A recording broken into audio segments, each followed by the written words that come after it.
All right, everybody, welcome back to the Kleen-Rite Radio podcast. I'm Fix It with Phil, and as always, I'm joined by my good buddy, Mark Tyndale. Mark, how we doing today?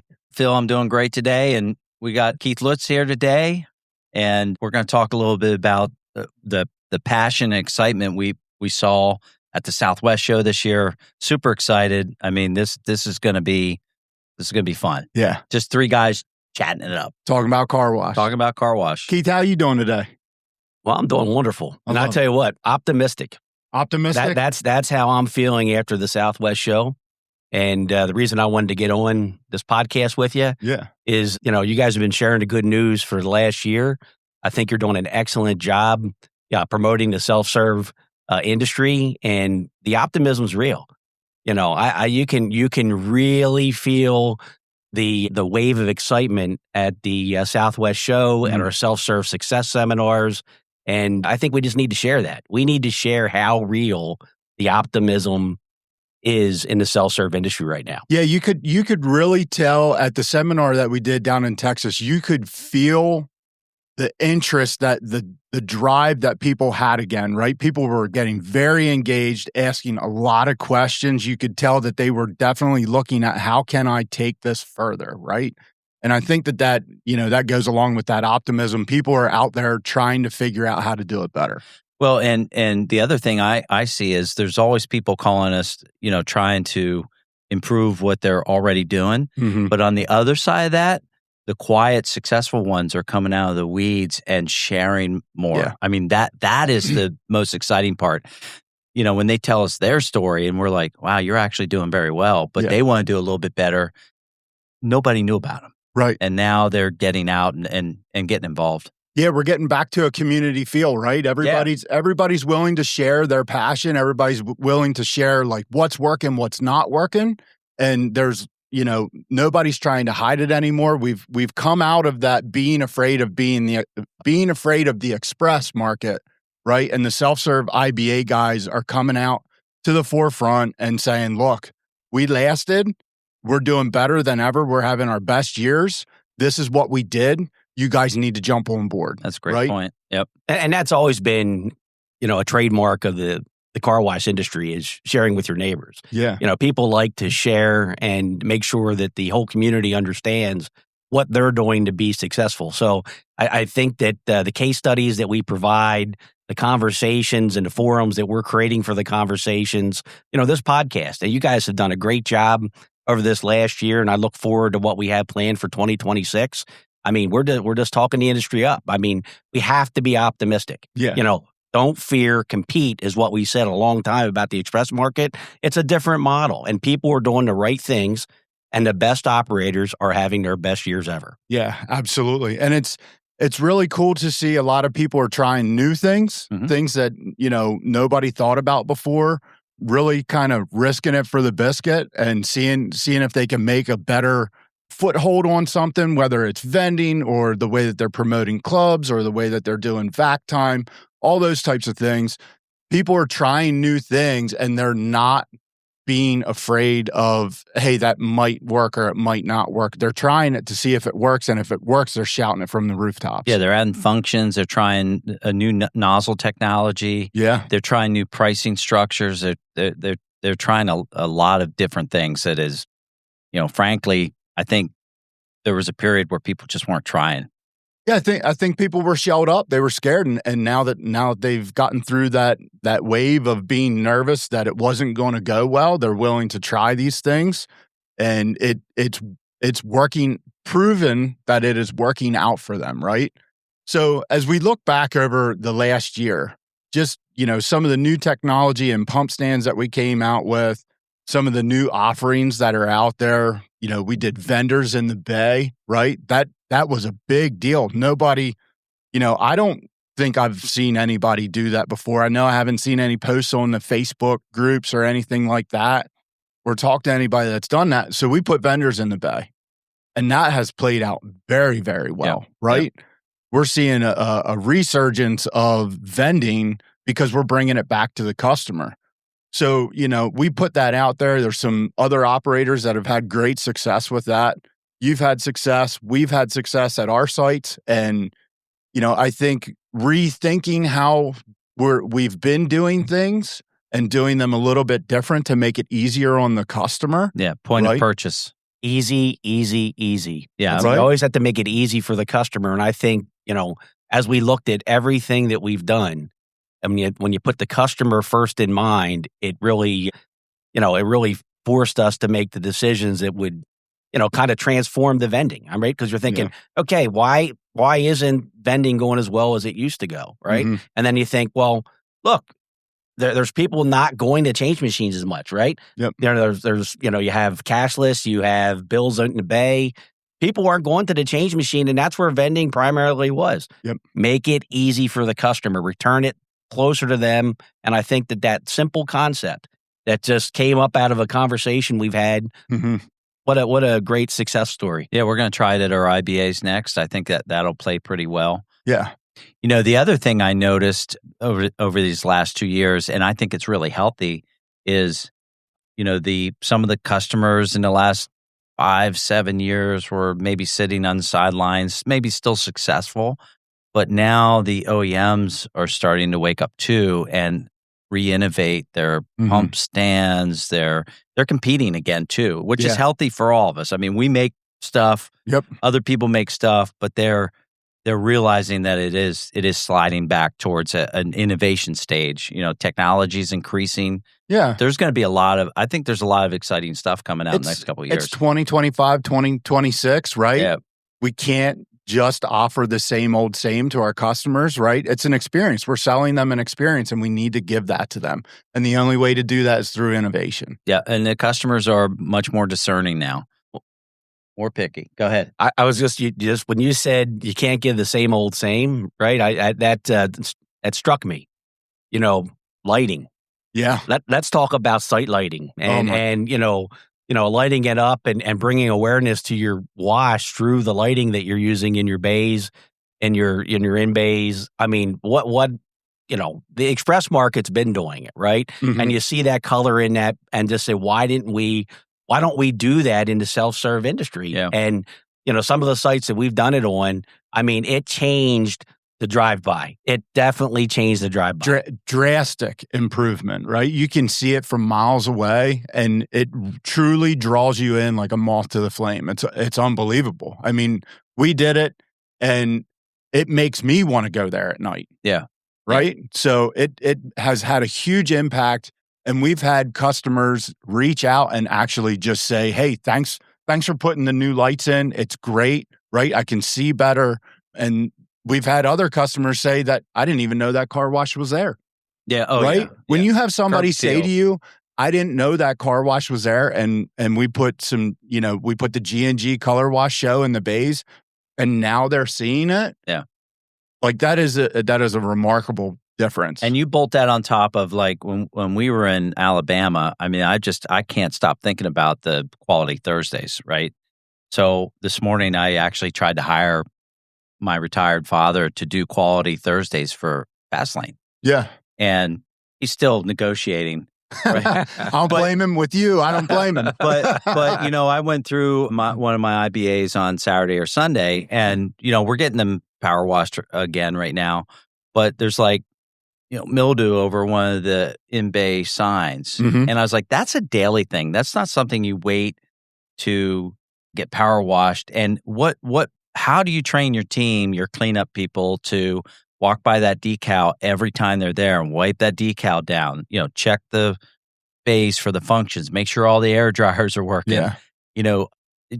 Wipe the mildew off of the crust off of your touch screens. I think that plays in with the lights so well, because when the lights draw them in, it's got to look good. It's got to match the brightness of the lights. Yeah. Your bay needs to match that brightness, right? And I think where that goes is into that weekly check sheet, right? Yeah. And it is such a hard thing to try to develop, because there's so many things that need to be done that you want to be checked, that you want to be perfect. So trying to set up a sheet for success for your team of, hey, QC Thursdays, let's make sure the washes are outputting the way that they're supposed to. all the signs are clean, the bays are clean, X, Y, and Z. But you don't want that to be the only operating procedure. You want them to do it on a daily basis. Well, in the self-serve car wash business, cleanliness has always been subjective, objective. You would say, my site is clean. Well, maybe I go to your site and I'm like, well, that's clean to you. Yeah, everybody's definition is different. What the express tunnel business did was that they took and created more of a science than a guess out of it. Okay, and they're like, no, this is clean. Yeah, this is bright. This is new. And I think that's probably in the last year what's hit me the most is that when we talk about the daily investments, because I was already doing the annual and the yearly and stuff, I wasn't as good at the daily investments. Yeah, the smaller claws, the new improved dryer nozzles. Professionalism. I mean, the professionalism that the express market has given the whole industry. I mean, it just it just lifted everyone, right? So you have to compete at that level. You have to do the things that help, those professional car washes succeed, right? The professionalism we have to bring in to the self-serve industry. I think that, that has, one of the things that I've seen over the last year is the fact that you focused on that. The other thing that I think that really raised the self-serve industry is, car washing in general used to always compete in the driveway. Right. Mm-hmm. So that was a big competitor. And I think that, most people today don't wash at home. Right. So the whole pie got bigger and we're competing for that bigger pie. Mm-hmm. And I think that really, by lifting up our game and doing the right things, it enables you to have success that we've never had in the self-serve industry before. And the horse is out of the barn, right? It's not going to go back the other way where people are going to wash in their driveway. Now the townships are charging. I know where I live, they're charging people more for water. They're charging residential people stormwater, fees, taxes. It's cheaper to go to the car wash and easier, right? Yeah. So, and there's a lot of municipalities that are shutting down hand washing in your driveway. Yeah, they don't want the soap in the storm drains. Yeah. So I mean, it is a real thing, and the people. Let's face it, right? The customers that left the driveway are not going back to the driveway, right? No. And their kids are not going to go back. No, to the driveway. They're trained to wash a professional. And so we have a whole new generation of people that will never go back to the driveway. But some people, hey, they still like to do things themselves, right? Yes. And they like to be hands-on. So guess what? We give them a professional service where they can still be hands-on, from the self-serve side of it. And, we have, great equipment for the in-bay automatics and rollovers that, customers have that option too. It's, both packages in the self-serve in-bay market. And again, I am so optimistic. And that's why I wanted to get on here today with you guys is I feel it. I've been doing this a long time and I'm sitting here. I can hear it. I can see it. I listen to you guys talk on a regular basis. It gets me excited, right? And I think that's important. People have to understand that this is real. Yeah. There is a lot of momentum in this side of the business. I have, again, I've seen a lot of different changes in the industry over the years. And right now, I feel optimistic. Yeah. And the momentum is, guys, this is not just if you're in a medium or large town. The momentum is even with small, everybody's included. Yeah. Yep. Yeah. I mean, there might be a few pockets where there's some fallout where it's just not working, but it's so minor. It's if you have a small town country car wash, you can do it too, and that's the optimism. Yeah, and I think and you guys correct me if I'm wrong, but I think the shift of everybody was nervous about expresses before. Guys, if you're nervous about anything, you should be nervous about the self-serve wash down the street from you. We were talking about that the other day. If you're still worried about the express, you need to really start worrying about the self-serve wash down the street from you. Yeah. That is who you need to be in front of. Yeah. Right? Yeah, absolutely. Raise your game. Invest in your wash, invest in yourself. I think that's one of the other sentiments we get here. People were a little nervous. They were afraid to invest. And then they start to see the success stories. And we try to share some of those things. And they start to talk to other operators. And look, success breeds success is a real thing. And I optimistic. Yep, for sure. And it does make it a little easier to hear somebody else's success stories, hear the steps that they took, and then, be able to negotiate that in your head and put it into play for yourself, right? Yeah. So seeing is believing for sure. And that's why we do the trips and the different testimonials with people who actually are, putting it on the line a little bit. Not everybody's putting it 100% on the line, but they're putting something on the line to improve. They're investing. And they're getting it back. Yeah, for sure. So I walk away from this conversation looking forward into 2026, saying to everybody out there, it's time, right? We're optimistic. We can tell that everybody else is pushing to raise their game. And if you're not one of them, you need to get on board, right? I tell you what, I'm all in. How about you guys? I'm 100% in. I love this more and more every day. We're car washing 24/7, and it has been a journey. Yeah, right. It's been a good time. Yeah, guys, just once again, the podcast over the last year, again, it's been wonderful to watch. I know what you guys have coming for the rest of this year, and again, I'm all in. I'm optimistic. Bet on yourselves. I needed 2 or 3 days to get over the Southwest show, right? But like day 3, day 4, I'm so excited about. I used to hate trade shows. When I was a distributor, I hated trade shows. I was wore out when we got back. But doing this and what we're doing, I can't wait. Yeah. I mean, people are so excited. They want to talk to you. They want to stand in line. They want. Sometimes they don't want to buy anything from you, but they want to share their success. That's fun. Oh, it's fantastic. Yeah. And the thing that I noticed when we got home from the show, the biggest thing that weighed on my mind was I wanted to run around to the sites and think about all the things that people had said to me and like their encouragement that they had of like, I did this and it worked really well, or whatever that was. I wanted to run around and look at our sites and say, well, how can I use what they're telling me to my advantage? Right. And that is the best part about the self-serve car wash community. So if there's a car wash down the street from you and you don't know that owner, you should, right? And if you're not part of the different car wash groups on Facebook or anything like that, if you're not part of LinkedIn and you're not connected with other car wash owners, it's time to join, right? Yeah, it's time to get involved. Yeah. Get involved in the local, even just our little PA Car Wash Association. We joined with the Philly Tunnel Network. Yeah. I mean, just that sharing has grown since we started that thing. How many years ago? It's been a long time. It's been a long time. And, we were focused on something totally different back then. Now it's just about growing your business. Yeah. And that was definitely the path to take. And it's super exciting.